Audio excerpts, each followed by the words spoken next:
समुद्री लहरों के बीच बहू का जहाज में ससुराल। समंदर के किनारे सुबह की पहली रोशनी में एक छोटी सी झोपड़ी जाग उठी थी।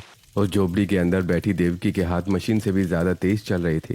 चूल्हे पर तवा चढ़ा था, हाथ फुर्ती से लोइयां तोड़ रहे थे और दिमाग घर के हर सदस्य की पसंद नापसंद का हिसाब रख रहा था। काम करते हुए वो खुद से कुछ कह रही थी। अरे देवकी जल्दी कर, तेज हाथ चला, बस 5 मिनट और, वरना ये लोग बिना खाए ही निकल जाएंगे।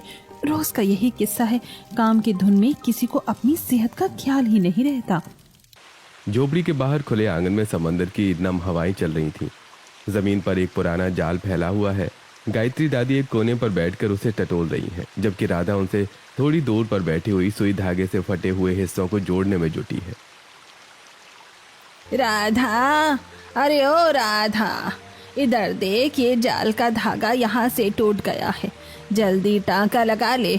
आज का जाल ठीक करना बहुत जरूरी है, नहीं तो मछलियाँ निकल जाएंगी और हाथ कुछ नहीं आएगा। हाँ माँ जी, सी रही हूँ, पर सच कहूँ तो ये पुराना जाल अब जवाब दे गया है। कब से कह रही हूँ कि नया लेना पड़ेगा, पर घर के खर्चों से फुर्सत मिले तब तो। नया कहाँ से आएगा राधा, पहले मछली बिके, हाथ में पैसे आए तब ना। यही जिंदगी है हमारी। समंदर ने दिया तो पेट भरा, नहीं दिया तो भी ऊपर वाले का शुक्र है। तभी मोनिका झोपड़ी से बाहर आती है। उसके चेहरे पर चिड़चिड़ापन साफ दिख रहा है। उफ, ये मछली की बदबू, सुबह सुबह आँख खुली तो यही सब झेलना पड़ता है। देखो हाथ को कैसे हो गए हैं ये, मेरे हाथ अजीब से रूखे और बदबूदार। तंग आ गई हूँ इस मछली बाजार जैसी जिंदगी से। मन करता है सब छोड़ छाड़ कर यहाँ से भाग जाऊं। मोनिका, गुस्सा मत करो, यही हमारी हकीकत है। मछुआरे हैं हम। मछली की बदबू, समंदर की लहरें, ये तो हमारी जिंदगी का हिस्सा है। क्या भाभी, पूरी उम्र इस टूटी झोपड़ी में ही गुजार दी? मछली और समंदर की लहरें, क्या इसके अलावा हमारी कोई दुनिया नहीं है? कोई और रास्ता नहीं है इस दलदल से बाहर निकलने का?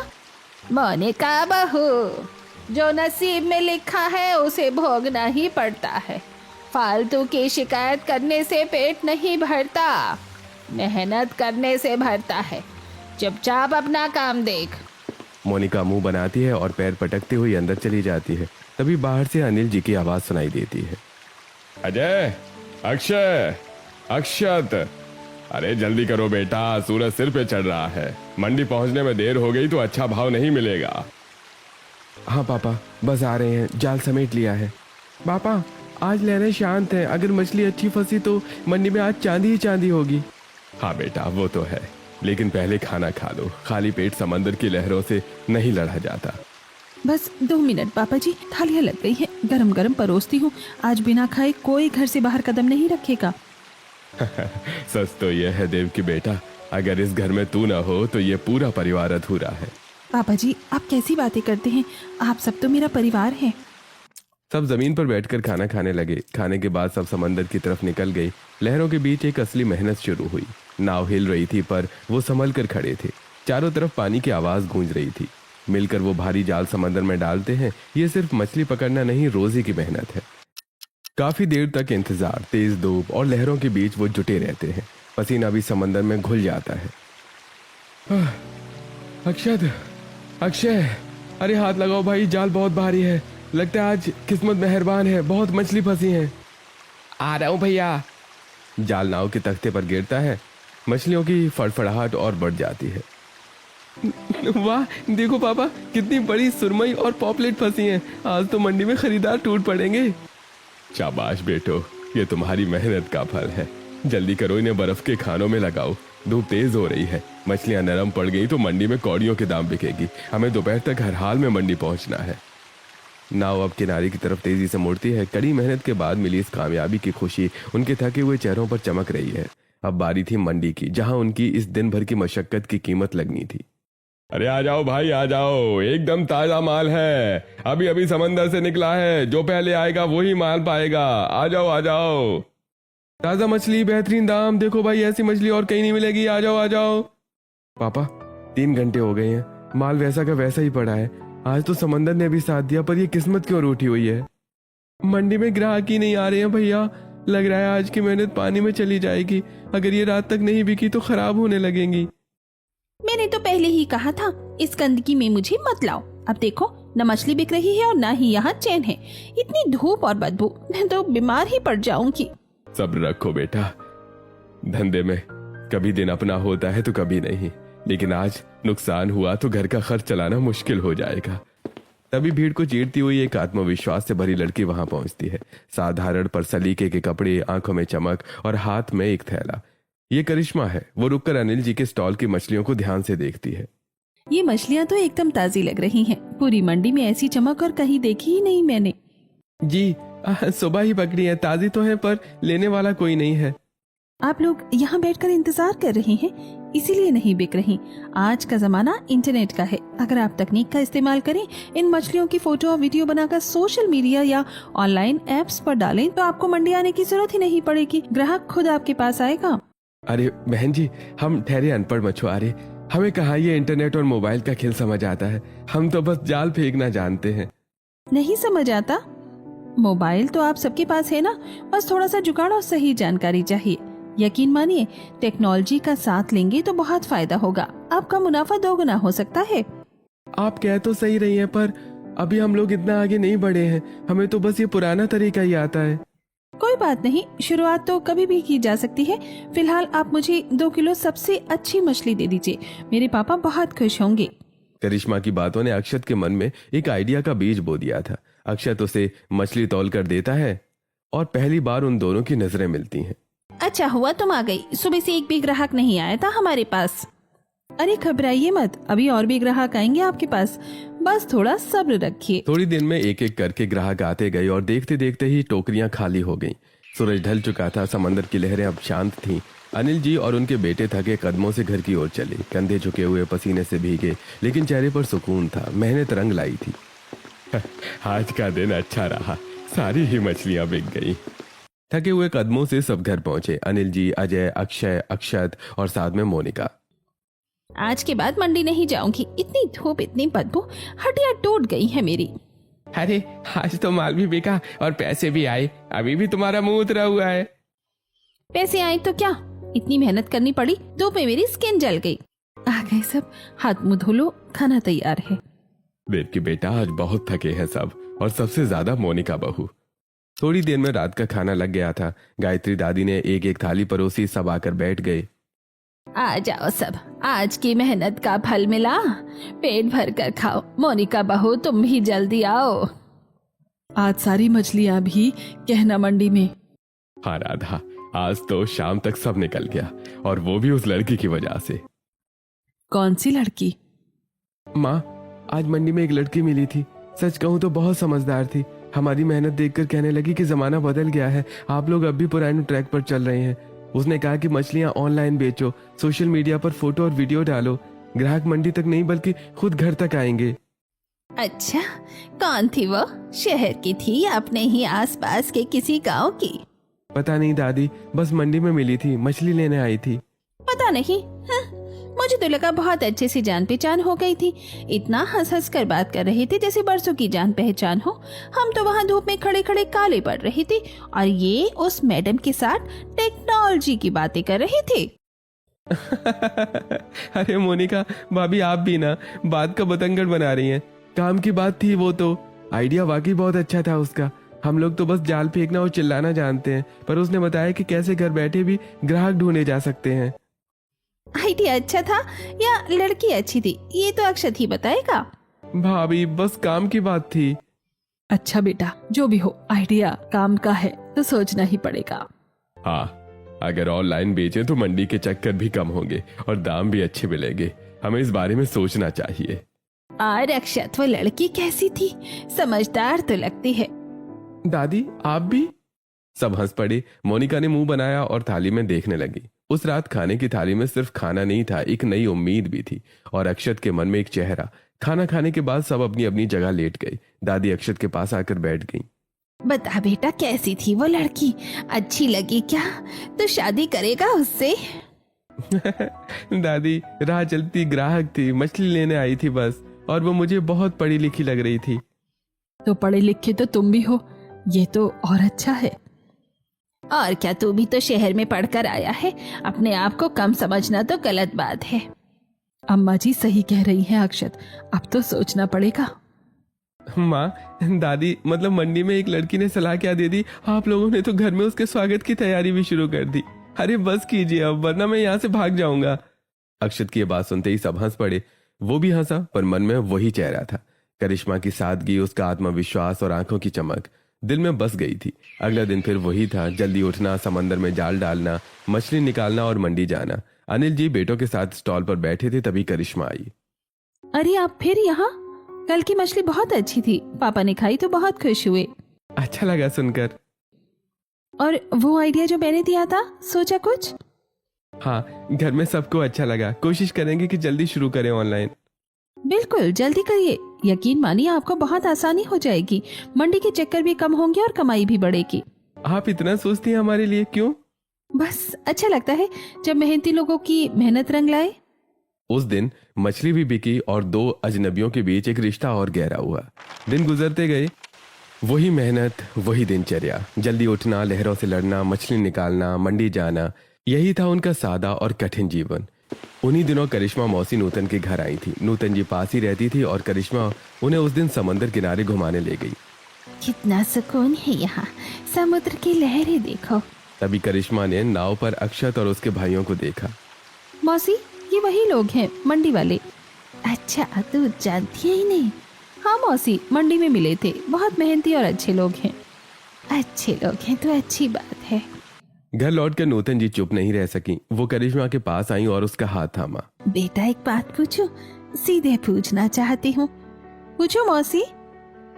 वो अक्षत, क्या तुम उससे शादी करोगी? मेहनती है, समझदार है और अगर चाहे तो आगे भी बढ़ सकता है। देख बेटा, भाई साहब की तबीयत ठीक नहीं रहती, तेरी माँ भी इस दुनिया में नहीं रही। मैं चाहती हूँ जल्दी से तेरा घर बस जाए। मौसी, जैसा आपको ठीक लगे। नूतन ने करिश्मा को गले लगा लिया। उसके एक जवाब में बहुत कुछ था, हाँ भी और एक अनकही उम्मीद भी। नूतन मौसी ने देर नहीं की, अनिल जी के घर बात पहुंचाई। दोनों परिवार मिले, बातें हुई और देखते ही देखते शादी हो गई। हमें कोई ऐतराज नहीं है, लड़की समझदार है, मेहनती लगती है। और हमारा अक्षत भी कम नहीं है। तो फिर रिश्ता पक्का समझे? जी बिल्कुल पक्का। शादी का दिन आया। समंदर के किनारे लहरों की आवाज के बीच शहनाई बजी, रस्में हुई, फेरे हुए और करिश्मा ने लाल जोड़े में उस झोपड़ी की दहलीज पर पहला कदम रखा। देखो देव की भाभी, समुद्र किनारे एक और बहू आ गई। अब इस झोपड़ी में और भीड़ हो जाएगी। मछली की बदबू में एक और जिंदगी बर्बाद। मोनिका, आज खुशी का दिन है, कम से कम आज तो चुप रहो। मैं तो बस सच बोल रही हूँ भाभी। आओ करिश्मा, इस घर में तुम्हारा स्वागत है। ये घर छोटा है लेकिन दिल बड़े हैं यहाँ। भाभी, घर छोटा बड़ा नहीं होता, अपना होता है। बेटा, यही सोच चाहिए। देव की मुस्कुराई, उसे लगा घर में एक हमदर्द मिल गई। मोनिका अब भी मुंह बनाकर एक कोने में खड़ी थी।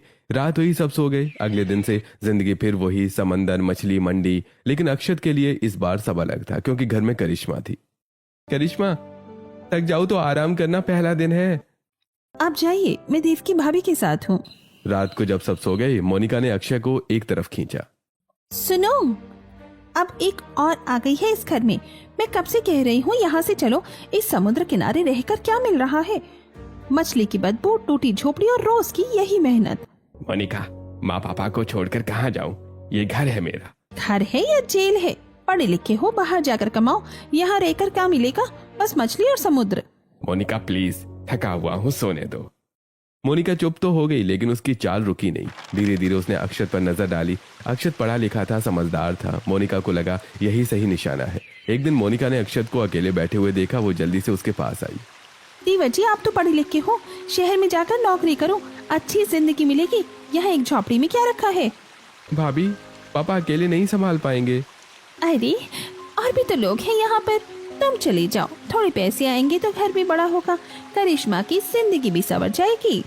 अक्षत चुप रहा, पर बात दिल में उतर गई। मोनिका का जहर धीरे धीरे असर कर रहा था। एक एक बात, हर दिन। एक दिन उसने करिश्मा को घर पर लैपटॉप पर काम करते देखा। मोनिका की बातें दिमाग में घूमी। उसे लगा यही सही वक्त है। करिश्मा, एक बात करनी थी। हाँ बोलो। मैं सोच रहा था हम शहर चले जाएं। मैं पढ़ा लिखा हूँ, तुम भी हो, वहाँ जॉब कर लेंगे। यहाँ रहकर मुश्किलें और बढ़ेंगी। तुम्हें भी कितना एडजस्ट करना पड़ रहा है। शादी करके यहाँ समंदर किनारे फंस गई। अक्षत, आप मेरे बारे में इतना गलत सोचते हैं। नहीं, मेरा मतलब वो नहीं था। मैं पढ़ी लिखी हूँ तो घर बैठे ऑनलाइन काम भी कर रही हूँ, आप भी कर सकते हैं। घर वालों को छोड़कर जाना कोई हल नहीं होता, और मैं कोई बड़े घर की नहीं हूँ जिसे एडजस्ट करने में दिक्कत हो। मैंने हमेशा मुश्किलों का सामना किया है, आगे भी करूंगी। इन्हें अकेले नहीं छोड़ सकते। लेकिन शहर में पैसे ज्यादा मिलेंगे, वहाँ घर होगा, ये झोपड़ी नहीं। यहाँ भी कमा सकते हैं। मैंने ऑनलाइन सेलिंग का आइडिया दिया था ना, याद है? वो आज भी काम का है। और अक्षत, ये बात आपके मन में आई कहाँ से? किसने कहा आपसे? अक्षत चुप हो गया, पर करिश्मा समझ गई ये उसके मन की बात नहीं थी, किसी और ने बोई थी। ऐसे ही दिन बीत रहे थे। एक दिन सरकारी नोटिस आया, समंदर किनारे की जमीन इलीगल घोषित हुई। जो भी यहाँ रह रहे थे उन्हें जगह खाली करनी थी। पूरे घर में जैसे तूफान आ गया। ये क्या है? हम तो यहाँ पीढ़ियों से रह रहे हैं। हमारे पुरखों की अस्थियां इसी समंदर में विसर्जित हुई है।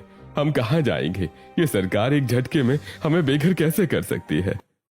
ये घर, ये आंगन, यही तो सहारा था। कहाँ जाएंगे अब? इतने साल, इतनी मेहनत, सब मिट्टी में मिल जाएगा। मैं तो कब से कह रही थी कि यहाँ से चलो, शहर में कुछ काम ढूंढो। तब तो किसी को मेरी बात समझ में नहीं आई।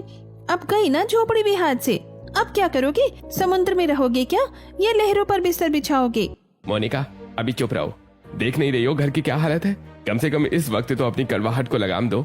मैं गलत कह रही हूँ क्या?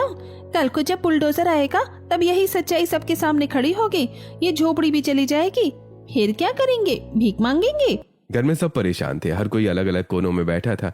करिश्मा एक कोने में शांत बैठकर नोटिस ध्यान से पढ़ रही थी। चेहरे पर चिंता थी, पर डर बिल्कुल नहीं था। हर मुश्किल का कोई ना कोई हल जरूर होता है, और इसका भी कोई ना कोई रास्ता जरूर होगा। मुझे बस उसे ढूंढना है। फिर वो दिन आया, पुलिस आई और वो छोटी झोपड़ी जहाँ पेड़ियां पली थीं गिरा दी गई। गायत्री जी की आंखों से आंसू बहते रहे। राधा ने मुंह छुपा लिया। अनिल जी बस खड़े देखते रहे, कुछ बोल नहीं पाए। मेरा घर चला गया। अब तो खुले आसमान के नीचे रहेंगे। उसी वक्त पास के एक नेक इंसान ने उन्हें कुछ टेंट दे दिए। करिश्मा ने सबके साथ मिलकर टेंट लगाने में मदद की। आज की रात यहाँ गुजार लेते हैं, कल सोचेंगे आगे का। वाह, टेंट में ससुराल, क्या जिंदगी हो गई है, और आगे पता नहीं क्या क्या होगा। मोनिका, इस वक्त हमें एक दूसरे की हिम्मत बनना चाहिए, और तुम तो अपने शब्दों से सबकी हिम्मत को तोड़ रही हो। रात को टेंट में सब बैठे थे, सबकी आंखें भारी थी। करिश्मा चुपचाप अपने फोन पर कुछ सर्च कर रही थी। क्या देख रही हो? अक्षत, इधर देखो, मिल गया हल। ये देखो मेरे फोन में। अगर प्रशासन हमें जमीन से हटा रहा है तो हम अपनी दुनिया पानी पर बसा लेंगे। अगर मछुआरे हाउस बोट बना लें तो वो जमीन पर नहीं, पानी पर रहेंगे। सरकारी नोटिस सिर्फ जमीन खाली करने के लिए था ना, समुद्र खाली करने के लिए नहीं था। पानी पर घर? पर करिश्मा, ये कैसे मुमकिन है? क्यों नहीं मुमकिन है?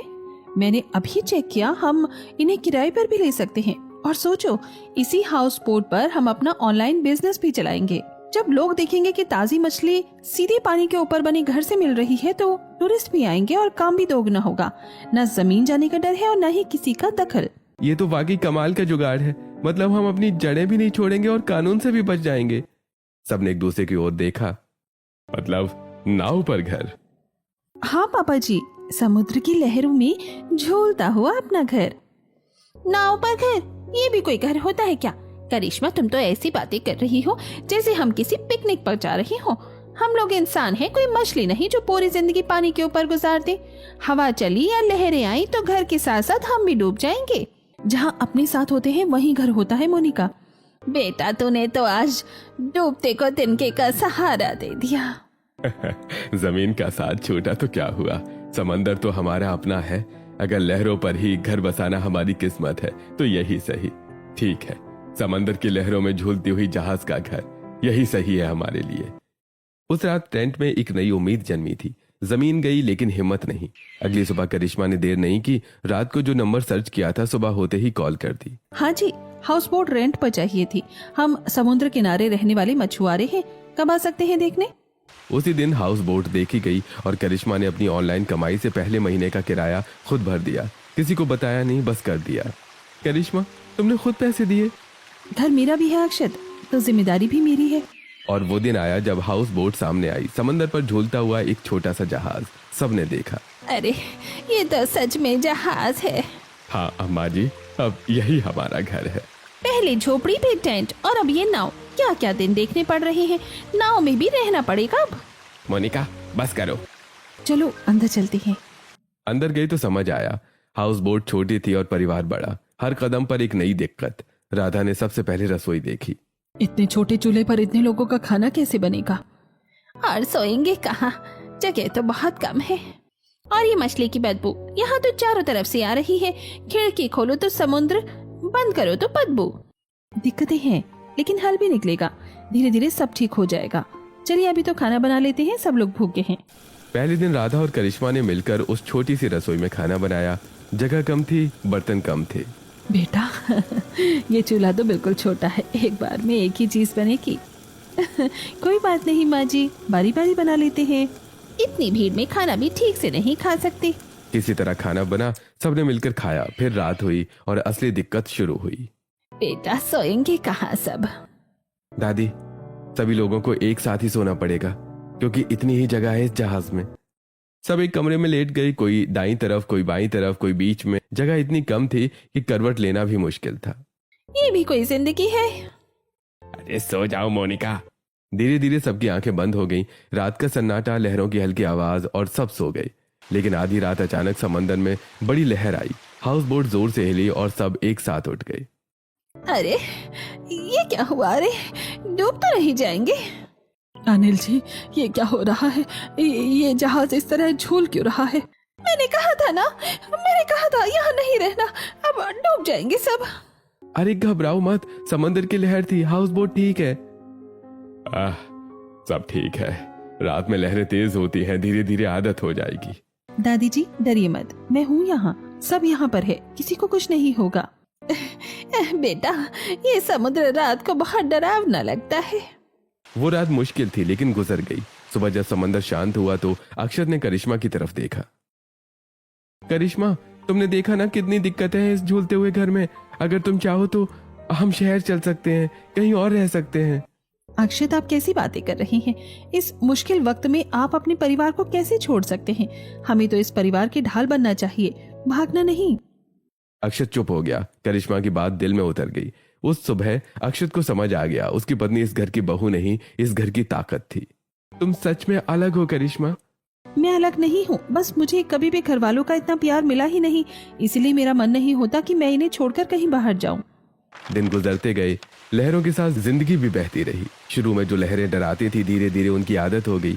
मछली बिकती, पैसे आते और करिश्मा की ऑनलाइन कमाई भी घर में लगती। जो कमाता सास के हाथ में रख देता। एक शाम सभी घर वाले बैठे थे, तभी अनिल जी ने कहा, पहले सोचते थे इस नाव पर कैसे रहेंगे, अब लगता है यही घर है अपना। समुद्र ने अपना बना लिया हमें। लेकिन कुछ दिनों से एक चीज सबने नोटिस की। मोनिका चुप थी, न शिकायत न बड़बड़ाहट, बस चुप। देखा, मोनिका आजकल कुछ बोलती ही नहीं। हाँ मैंने भी नोटिस किया। लगता है मोनिका को भी आदत हो गई है यहाँ रहने की। अच्छा चलो, अच्छा है। बहुत अच्छा है। मोनिका ने सुना, कुछ बोली नहीं, लेकिन उसके चेहरे पर एक हल्की सी मुस्कान आई और चली गई। शायद समंदर की लहरों ने उसे भी कुछ सिखा दिया था। क्या करें, जिंदगी में कुछ चीजें सीखनी ही पड़ जाती है। अब देखिएगा ये सारी मुश्किलें एक दिन खत्म हो जाएंगी। बहुत बातें हो गई बेटा, चलो पहले खाना खा लो, खाली पेट मुश्किलें और बड़ी लगती हैं। सभी ने मिलकर खाना खाया। इसी तरह वो दिन गुजर गया और अगले दिन सब अपने अपने कामों में व्यस्त हैं। तभी मोनिका, जो अक्सर घर के कामों से कतराती है, आज कुछ अलग ही अंदाज में नजर आती है। वो सलीके से तैयार हुई और उसके चेहरे पर एक अजीब सी जल्दबाजी है। आज मुझे बाहर जाना है, मेरी एक पुरानी दोस्त है, बहुत दिनों से बुला रही थी, बस उसी से मिलने जा रही हूँ। ठीक है, जाओ और ध्यान रखना, हालात अभी ठीक नहीं, शाम ढलने से पहले घर आ जाना। अक्षय, जो वही जाल समेट रहा था, उसने कहा, ठीक है जाओ, वैसे भी इस घर के शोर शराबे से तुम्हारा मन उब गया होगा, पर ध्यान से जाना और अपना ख्याल रखना। ठीक है। मोनिका बिना पीछे मुड़े तेजी से बाहर निकल गई। घर में सब फिर से अपने अपने कामों में लग गए। तभी अजय ने कुछ काम के लिए पैसे मांगे। माँ, कुछ पैसे चाहिए थे। हाँ बेटा, देती हूँ। राधा जी उठकर अंदर गईं। जिस डिब्बे में वो पैसे रखती थी उसे खोला और देखते ही उनके होश उड़ गए। अनिल जी जल्दी आइए। क्या हुआ? पैसे, सारे पैसे गायब हैं। कुछ ही पल में वहां सब इकट्ठे हो गए। क्या? कितने थे? पूरे महीने की कमाई थी उसमें। कौन आया यहाँ पे? बाहर से तो कोई नहीं आया। घर में तो सब अपने ही थे। ये क्या हो गया? अब क्या होगा? आज घर में कौन कौन था और कौन बाहर गया? सब चुप। सबके दिमाग में एक ही नाम आया, लेकिन किसी ने नहीं बोला। वो पूरा दिन परेशानी में गुजरा और मोनिका भी नहीं आई। शाम ढलने लगी तो सब और परेशान हो गए। तभी दरवाजे पर आहट हुई। मोनिका, अरे ये क्या? मोनिका की हालत खराब थी, कपड़े फटे हुए, चेहरे पर खरोंच और खून के निशान थे। अरे बेटा, क्या हुआ तुम्हें? बताओ मोनिका, कुछ तो बोलो। पानी लाओ जल्दी। मोनिका जोर जोर से रोने लगी। मुझे माफ कर दो, मुझे माफ कर दो सब। क्या हुआ मोनिका, बताओ तो। मैंने घर से पैसे निकाले थे। मैं यहाँ रहकर बहुत परेशान थी। किसी ने मेरी बात ही नहीं सुनी। तो मैंने एक एजेंट से बात की। उसने कहा था पासपोर्ट बनवाएगा, बाहर लेकर जाएगा, जिंदगी अच्छी हो जाएगी। मैंने सोचा चली जाऊंगी, फिर अक्षय को भी बुला लूंगी, सब ठीक हो जाएगा। लेकिन वो धोखेबाज था, उसने मेरे सारे पैसे छीन लिए। मुझे माफ कर दो, मुझे माफ कर दो। अक्षय ने मोनिका को गले लगा लिया। सबकी आंखें भर आईं। अक्षय, मुझे माफ कर दीजिए प्लीज। मैं बहुत गलत थी। मोनिका प्लीज रोना बंद करो। तुमने जो किया ना समझी में किया। पहले इन्हें डॉक्टर के पास ले चलते हैं, बाकी बातें बाद में। मोनिका की गलती को माफ करके इस परिवार ने उसे उसी तरह थाम लिया जैसे समंदर की लहरें नाव को थामती हैं। धीरे धीरे मोनिका भी बदल गई थी। वो अब हर काम में हाथ बटाती, शिकायतें कम हो गई थी और हाउस बोट को अपना घर मानने लगी थी। देवकी भाभी, आज मैं बना लूं क्या खाना? क्या वाकई तुम खाना बनाना चाहती हो? हाँ, अब तो ये घर मेरा भी है। तो आओ। समंदर की लहरों में झूलती हुई जहाज में जिंदगी खुशी से कट रही थी। सब कुछ एक हसीन सपने जैसा था। सुबह की पहली किरण पानी पर नाचती थी और रात तारों की छांव में बीतती थी। लेकिन एक रात अचानक समंदर का मिजाज बदल गया। ठंडी हवाएं चीखों में बदल गईं और लहरें पहाड़ों की तरह ऊंची होने लगी। हाउस बोट किसी खिलौने की तरह जोर जोर से हिलने लगी। बाहर घना अंधेरा था और एक भयानक तूफान दस्तक दे रहा था। अरे ये तूफान बहुत बड़ा है, क्या करें? बेटा, ये नाव टिकेगी। अब क्या होगा? करिश्मा ने फोन उठाया और कॉल की। घबराओ मत, मैं जीपीएस ट्रैकर ऑन कर रही हूँ। हेलो, हम समुद्र में फंसे हुए हैं, तूफान है, हमें ट्रैक करके बचाइए, ये हमारी लोकेशन है। कुछ ही देर में एक रेस्क्यू बोट आई। सबको सुरक्षित बाहर निकाला गया। किनारे पर पहुंचकर गायत्री दादी ने करिश्मा को गले लगा लिया। बेटा, तूने आज सबकी जान बचाई। रेस्क्यू टीम ने जब उनकी पूरी कहानी सुनी तो उनकी आंखें भर आई। उन्होंने सरकारी मदद से एक कानूनी फिशिंग जोन दिलवाया, पक्की जगह, पक्का हक। आप लोगों ने बहुत संघर्ष किया है, अब ये जमीन आपकी है, कोई नहीं छीन सकता। इतने साल बाद अपनी जमीन। और फिर वक्त ने पलटी मारी। करिश्मा का वो आइडिया जो उसने मंडी में दिया था अब हकीकत में बन गया। ऑनलाइन फ्रेश फिश डिलीवरी शुरू हुई और देखते ही देखते पूरे शहर में उनका नाम हो गया। अक्षत, आज 50 नए ऑर्डर आए हैं। सच में करिश्मा, तुमने तो कमाल कर दिया। धीरे धीरे उन्होंने अपनी 2 नई नावें बनाई। समंदर की लहरों पर जब वो नावें चलती तो दूर से ही पहचानी जाती थी। लोग आते, समंदर की सैर करते और ये भी एक नया बिजनेस बन गया। करिश्मा बेटा, कभी सोचा नहीं था कि ये समुद्र एक दिन हमारी तकदीर बदल देगा। दादी जी, समुद्र ने नहीं बदली, आप सबकी मेहनत ने बदली है। और मैं कहती थी कि यहाँ से भाग जाएं, शहर की भीड़ और ईंट पत्थरों के बीच खुद को ढूंढे। पर अब ये सब देखकर लगता है कि असली जन्नत तो यही है, जहाँ चैन की नींद भी है और अपनों का साथ भी। देर से ही सही मोनिका, पर तुम्हें ये बात समझ तो आई, जन्नत कहीं बाहर नहीं, वही होती है जहाँ हमारा परिवार सुरक्षित हो।